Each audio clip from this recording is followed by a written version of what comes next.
Hey, y'all. Hey, I just want to know, what do y'all think about Beyonce, Janet Jackson, and the likes putting their staff through Me Too checks before going on tour? I'm curious what you think about it, so I'm bringing the story. God is dawn. Like and subscribe. Comment some night. Loving this light. Here's God is dawn. God is dawn. God is dawn. Yes, peace, world, peace. Welcome or welcome back to Goddess Dawn Speaks. I am Goddess Dawn, the warrior, baby. And I'm back with a video about Me Too, the Me Too movement.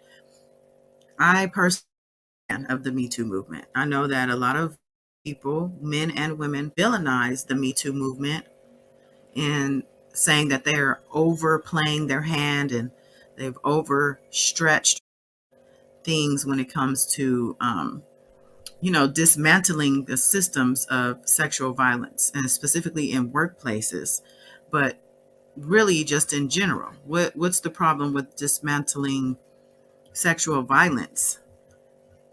The systems of sexual violence also, which means the people who protect the violators. So the story that I came across is Janet Jackson is doing Me Too checks on everyone from staff to dancers ahead of her upcoming tour. I applaud her for this.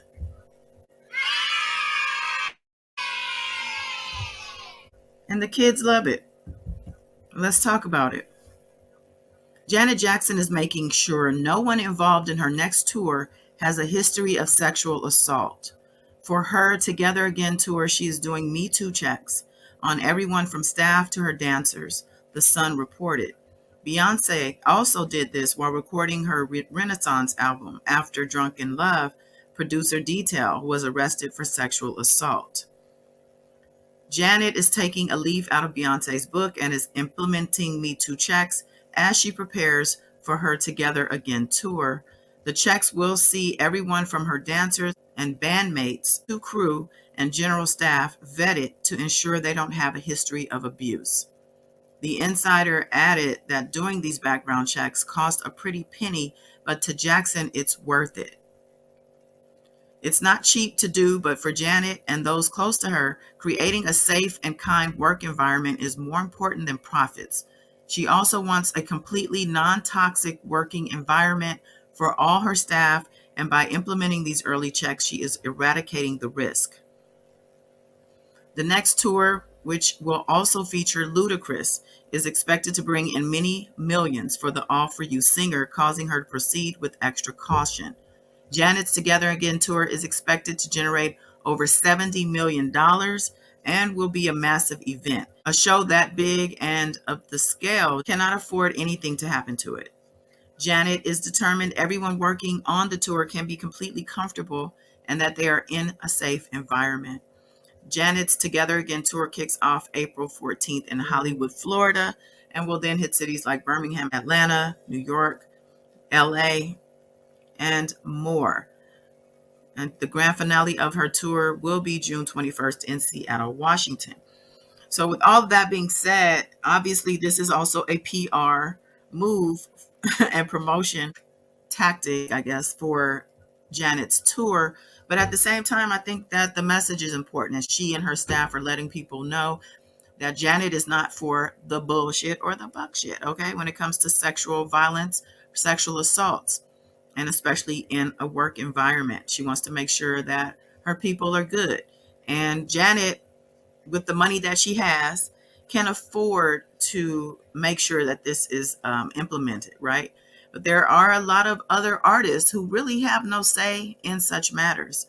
Most artists, actually, they aren't doing it because they can't do it.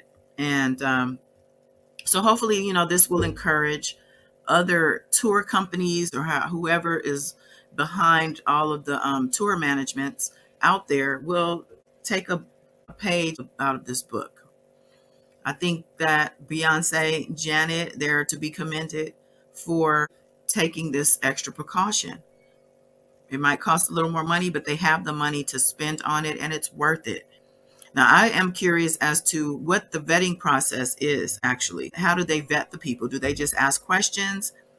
I mean, a simple background check is probably not going to pull up allegations and accusations and maybe even behaviors that haven't yet been documented in arrests of any sort. So, how do you vet? Do you just, because it's the industry, do they just have some type of a network that they can run this by?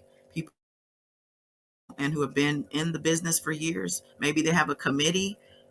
I don't know. I'm curious though about how the vetting is happening. And other than that, I don't, all I can say is go, Janet, go, and keep up the good work. But I'm curious about your thoughts. Do you think the Me Too movement is effective? Do you think that they are, overreaching? What do you think? Let me know in the comments. And while you're here, like, share, subscribe if you haven't done so. And I appreciate you so much. Till next time.